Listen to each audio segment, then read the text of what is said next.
Hey everyone, forgot to mention in the video that if you want to find my graphics, make sure you join my Discord server. The link will be down below. That's where you can find them all.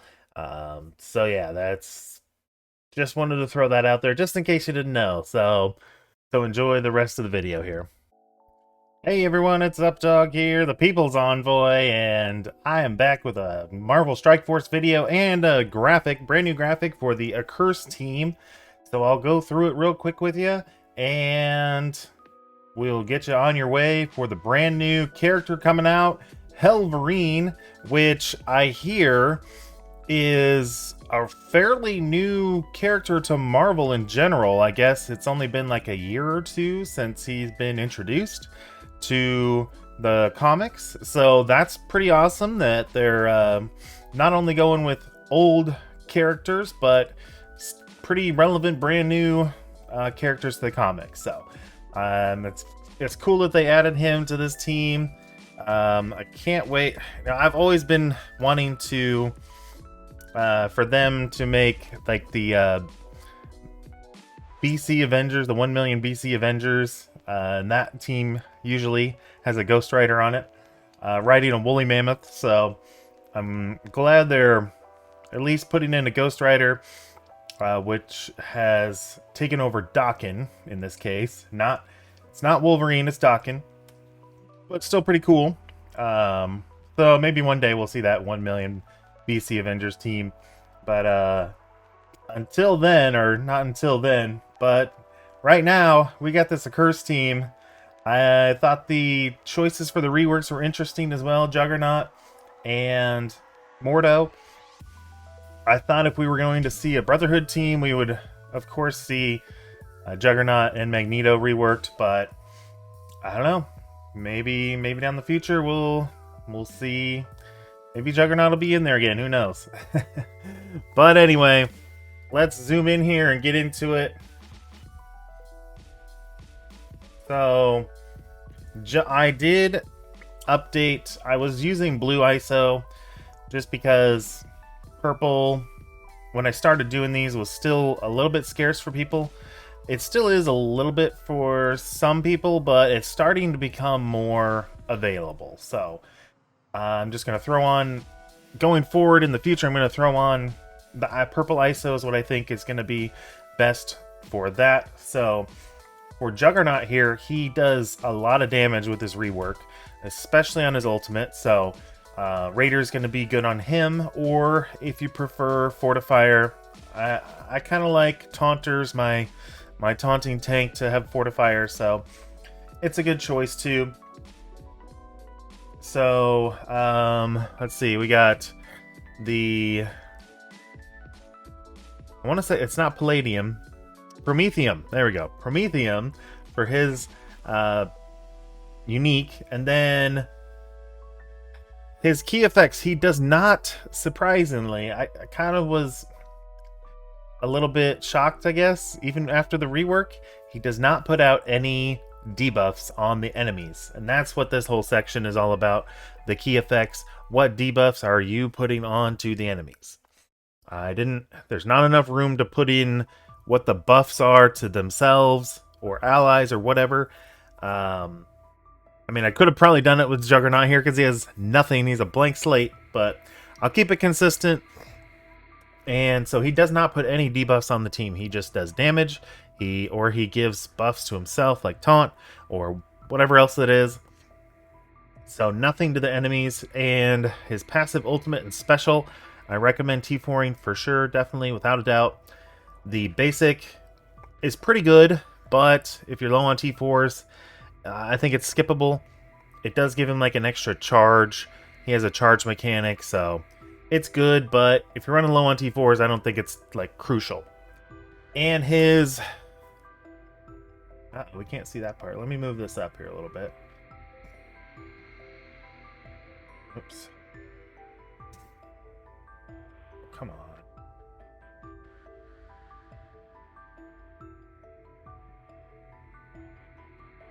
There we go. Now we can see the ISO attack. So for his ISO attack, it's pretty basic. It's just damage and a little bit of piercing. So he does have a really cool basic outside of his ISO attack, but the ISO attack does not carry over on that. So now for Mordo here, he does put out negative effects. He still does those blinds. He has that stun. He's got, on his basic, he's got a chance of 2 debuffs, I believe it is, between those 3. 2 out of the 3 he'll land on this, out of this list here. And if you have Striker on him, then he will land, he'll do it again. So you could get a chance to get all 3 between the 2 hits, between the Striker attack and then the basic attack, but that's why I kind of recommend that's a Striker as a secondary. I still like Skirmisher though. I think that's pretty good. He doesn't need, I don't think he needs the focus now that he has the stat bump, but I've had him Skirmisher for a long time. I think I'm just going to leave him that. We'll see. We'll see if Striker is going to come in handy, but I think the Striker, definitely you want to go on Satana here, but we'll get into her here in a minute. So Mordo's ISO attack, let's see. So it does damage, a little bit of piercing, and then the random effects, like I said. So could get all 3 of them with that ISO attack. And then his T4s, I have his passive as red because the only thing the T4 does on his passive right now is if a mystic character dies, then he generates 2 ability energy for the most injured supernatural ally. Now, if you weren't playing when Supernatural was around, that team was Scarlet Witch, Doctor Strange, Mordo, Ghost Rider, the original Ghost Rider, and Elsa Bloodstone. So it will give himself energy because if you're using the full team here, he will be the only supernatural ally. So that'll give him more energy, but I think this team can do just fine without that T4. So that's why I'm saying red. Don't need a T4 at all. I'd be loved to be proved wrong, but I just don't see it. I don't see it happening. I don't see it being necessary. Ultimate and the special, definitely want to do those, and then the basic. If you're doing him Striker, then definitely do the basic, or definitely T4 the basic. If you're not going to do him Striker, which that's why I left this yellow, because I'm going to say Skirmisher is the primary ISO. So if you're going to go Skirmisher, I'd say if you have extra T4s, yeah, go for it. So that's the breakdown on Mordo. Now we have the Hood. He's got an interesting kit. So his basic doesn't do any kind of debuffs. His special, it will apply an ability block, and if the ability block doesn't land, then he's just gonna do a bonus attack for more damage. So that's kind of cool. I kind of like that. That's kind of like a X-23 type ability on her special, ironically. So that's pretty cool. Although I think X-23, she gets, I don't know, crazy amount of focus or something if the first ability block doesn't land. This one doesn't have that. It's just if the ability block doesn't land, then boom, you're just going to hit him again. So I guess a weaker version of X-23's special. So then on his ultimate here, he's going to flip one positive effect into a negative effect. And if the target does not have any positive effects, that's where this trauma comes into play. So that's kind of cool, I guess. That'll let the rest of the team kind of pile on the debuffs. We'll see Helverine here in a second, what he does. I'll talk about all this huge mess over here on his ult. So yeah, putting trauma out there, never a bad thing when you're using them, either on offense or defense, I guess. But then his passive is just got a lot going on as well. He puts out heal block and bleed if himself or an accursed ally has a successfully landed attack. So like if the enemy dodges or he's blind or anybody's blind or whatever, then that won't happen. But if there's a successful attack, boom, putting out heal, block, and bleed. And then he also prevents speed up, he prevents charges, and then on heroes, cannot gain taunt. So all those pre-taunts, Black Knight, Sasquatch, I think that's it, I guess, that I can think of right off the top of my head for like relevant hero taunters right now.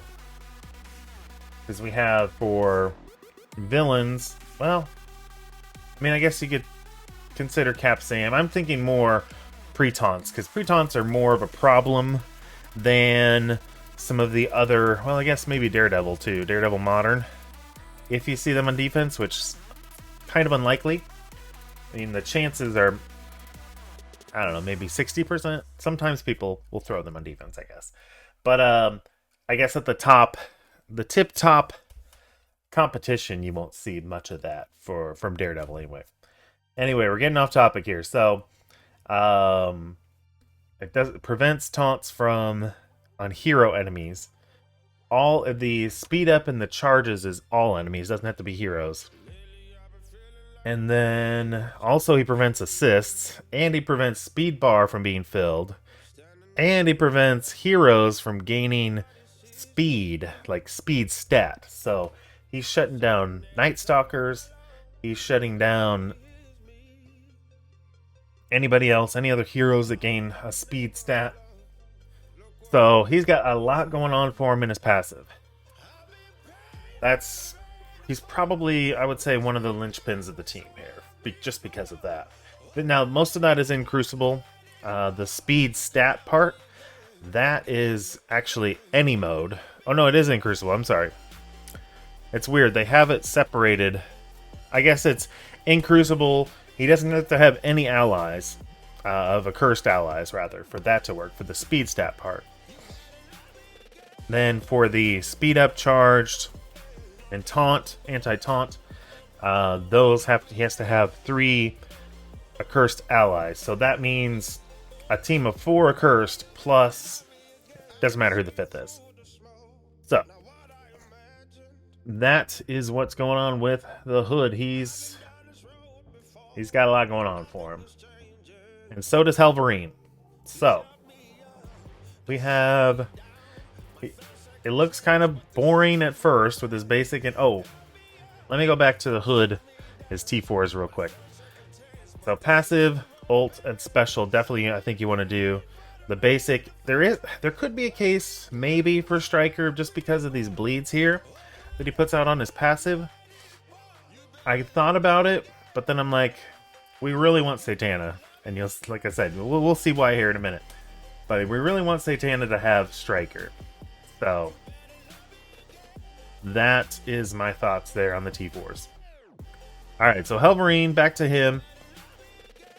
We are gonna, so his, like I said, his basic and his special are kind of boring as far as debuffs go. He just puts defense down out.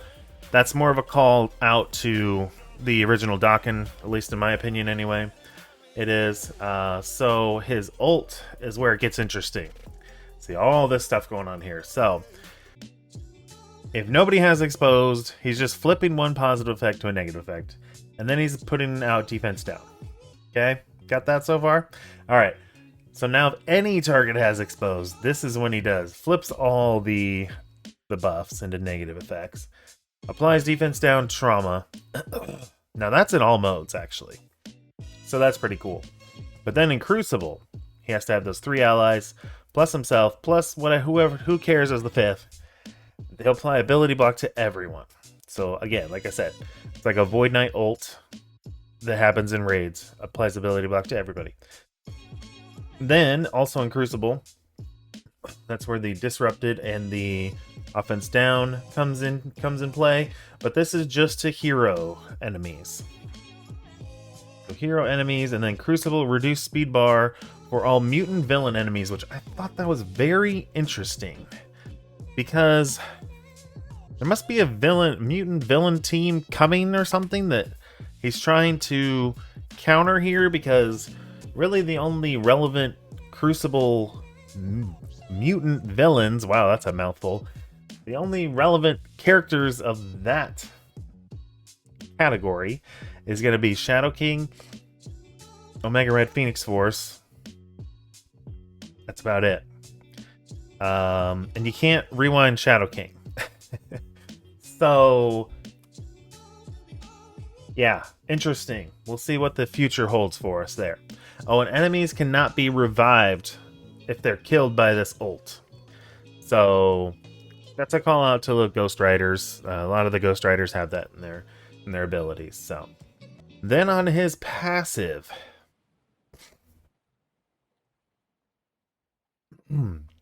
On spawn in any turn, if no enemy has exposed, apply expose to the most injured enemy. So, pretty crazy. Pretty crazy. Has the potential to be paired with someone like Scroll or Nightcrawler or I'm trying to think. I thought there was a character. Well, there's Mephisto puts out multiple exposed, but even like Thanos Endgame maybe he puts out an exposed. So really pretty interesting stuff going on here. And then let's see. He prevents defense up, and he prevents death proof if he has 3 or more accursed allies, and that's only in Crucible too. So, also he prevents while any enemy has exposed, this character cannot have their speed bar reduced. So, if any enemy has exposed, he can't be rewound. Pretty crazy stuff going on here with him. So, I recommend Raider on him. The passive ult and special definitely want a T4 for sure. And the basic, if you have extra T4s, that's where we're going here. Oh, you know what? I forgot to read the ISO attack because it was so boring again for the hood. Attack primary target for 225% piercing. So that's why I kind of left off the striker ISO on him, because his ISO attack is pretty just blah. Hellverine's ISO attack, though. He's going to attack for 165% piercing, apply defense down, again, just like he does on his basic. And if the primary target has exposed, apply defense down for D-turn. So, it's better than Hood. It's better than Juggernaut. Better than Juggernaut, so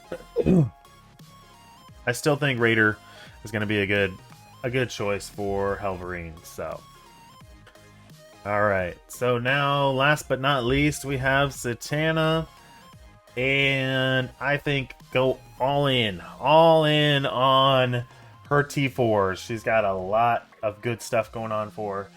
Not a lot of debuffs per se, but she has a lot of health steals, and she even has a health steal on her ISO attack. We'll go over that here in a second. But no debuffs on her basic. Enemies killed by her, it's actually her special and her ult, cannot be revived. So anti-revives, and she clears battlefield effects on both her special and her ult. So pretty amazing there. She flips a random buff on her ult. She puts out trauma. So let's go over her real quick. I thought there was a certain like condition too, just like we have with Wolverine, Hellverine and Hood. So her ult.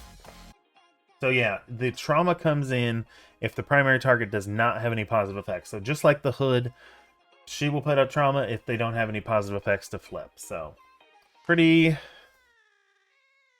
putting out more trauma out there is never, like I said, never a bad thing.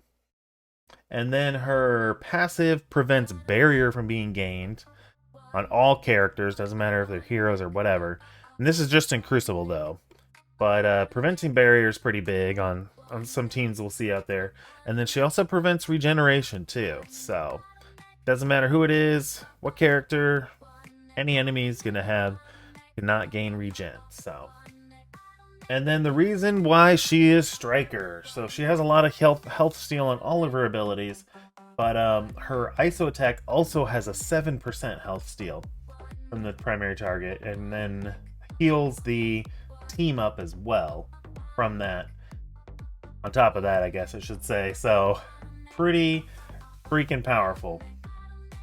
And then she does have a pretty long ISO attack. I couldn't actually fit it on all on the graphic here, but the only parts that changed a little bit was the percent health and the piercing. So those two lines I reflected here in the graphic, but I'll read out the rest here. So, where I say the remainder of her ISO is the same. So I'll read that part out there that doesn't change here. So in Crucible, if she's above 50%, reduce the duration of all negative effects on self and accursed allies by 1. So she can remove trauma, any debuffs, basically decays. I like that terminology. Just decays off the negative effects off of herself and the team by 1. So if she has 1 trauma, then it's gone. So then let's see what else. This ignores passives that trigger when a character drops below a certain health point, and this attack redistributes a maximum of 25% of this character's max health. But yeah, I didn't put that on there either. So, oh wow, yeah, her ice attack is a mouthful. But that's why we have her striker. And then Mordo would be a decent striker if you can get enough vulnerables out there. I don't know. I'll try Raider for Juggernaut, but I don't know. We'll see. We'll see how it goes. Let me know down in the comments what you guys think of this team. Are they going to be crazy in Crucible? My guess is yes. I'm going to hopefully test them out here this week and make a video on it. So be on the lookout for that. Looks like they're really pretty bad in war, unfortunately. So that's what we get. I guess that's what we get. We're just getting basically just a Crucible team. Just stay in your lane. So that's all I got for you today, guys. Thanks for watching. Super appreciate it. Spend those resources wisely, and we will see you around. Oh no, it is. They do have to have. Oh no. I'm confusing myself. I'm gonna be confusing you guys. Description down below for the link for my Discord server. I am starting to slow down just a little bit in war, not in war, at work. Hey everyone, I forgot to mention in the video that if you want, are you looking? Ugh, oh my gosh, why can I not do this?